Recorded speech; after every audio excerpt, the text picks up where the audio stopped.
Everyone, কেমন আছো তোমরা সবাই? আশা করি তোমরা সবাই খুব ভালো আছো। আমিও খুব ভালো আছি। চলে এসেছি আজকে একটা নতুন ব্লগ নিয়ে। এটা আমার ফার্স্ট টাইম ব্লগ। আমি জানি তোমাদের সাথে কতটা কি শেয়ার করতে পারবো, বাট যতটা পারবো ততটা তোমাদের সাথে সব কিছু দেখিয়ে দেবো। আমরা এখন যাচ্ছি, থাক এখন বলবো না, তোমাদের সাথে আমাদের বুঝে গেছে কোথায় যাচ্ছি। তো সেখানে গিয়ে একবারে ডাইরেক্ট কথা বলবো, কিন্তু মাঝখানে যেতে কয়েকটা ভিডিও নেবো, তো সেগুলো আমি দেখিয়ে দেবো সিনেমাটিক শটে। তো চলো দেখতে থাকো কি করি না করি। তো দেখা হচ্ছে ডেস্টিনেশনে গিয়ে।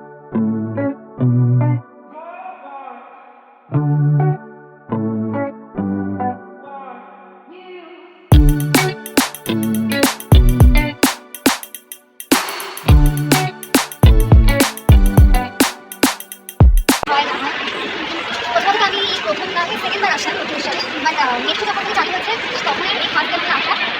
চলো আমি অ্যাকচুয়ালি রাস্তা একদম চিনে এবার আমাকে চিনে যেতে হবে। তো সবাই তো একজন সাথে দেখা করাতেই ভুলে গেছি। এই যে তিনিও এসেছেন আমার সাথে, আমি একা আসিনি, আরেকজনও এসছে, সে সামনে আছে, তার সাথে আবার পরে দেখা করাবো। আরও এসছে, আমার মা এসছে, পিসি এসছে, বড় মা এসছে, সবাই এসছে। তো এখন খবর করতে যাচ্ছি আমি, দেখো পোজ মেয়ে দাঁড়িয়ে গেছে।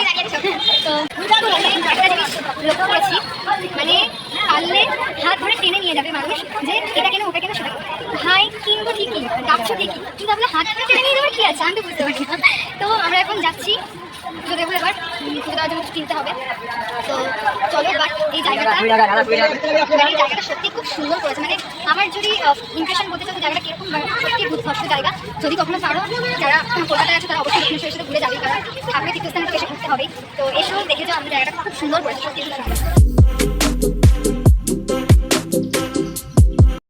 একটা কথা বলে দিচ্ছি, যদি কখনো দক্ষিণেশ্বরের সাথে বন্ধুদের সাথে আসবে, ফ্যামিলির সাথে এসো না, কারণ মাথা খারাপ করে দেবে, এরকম হবে যে তাড়াতাড়ি চোখ দিতে হবে, এই করতে হবে। তো যদি ওরা আসো বন্ধুদের সাথে আসবে, ফ্যামিলির সাথে একদম আসবে না। মানে তোমাদের এক্সপিরিয়েন্স সত্যি আমি তোমাদের জানিয়ে কেমন, কিন্তু আমার ফ্যামিলি খুব পাগল।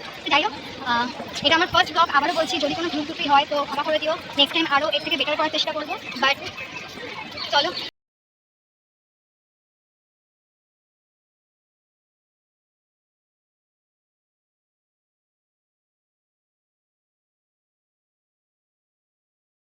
তো আমাদের পুজো দেওয়া কমপ্লিট। অ্যাকচুয়ালি মন্দিরের ভেতরে ফোন অ্যালাউ ছিল না, তাই জন্য তোমাদেরকে পুরোটা দেখাতে পারিনি। এখন তো জানি সব কটা মন্দিরে ফোন অ্যালাউ করে না।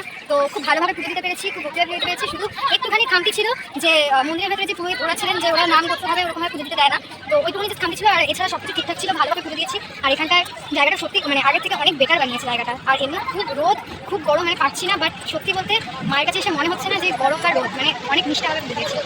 তো বাড়ি এসে খুব টায়ার্ড ছিলাম, তাই জন্য পুরো ব্লগটাই তোমাদের ওখানটায় কন্টিনিউ করতে পারিনি। তো আবারও বলছি, যদি কোনো ভুল ত্রুটি হয় তো প্লিজ ক্ষমা করে দিও। নেক্সট টাইম আরও বেটার ব্লগ নিয়ে আসার চেষ্টা করবো। তো নেক্সট ব্লগ দেখার জন্য প্লিজ চ্যানেলটাকে সাবস্ক্রাইব করে দিও, লাইক করে দিও, এবং যদি আর কিছু ভিডিও তোমাদের দেখার ইচ্ছা হয় তো প্লিজ কমেন্টস করে দিও। সো দেখা হবে আবার নেক্সট ব্লগে। Thank you.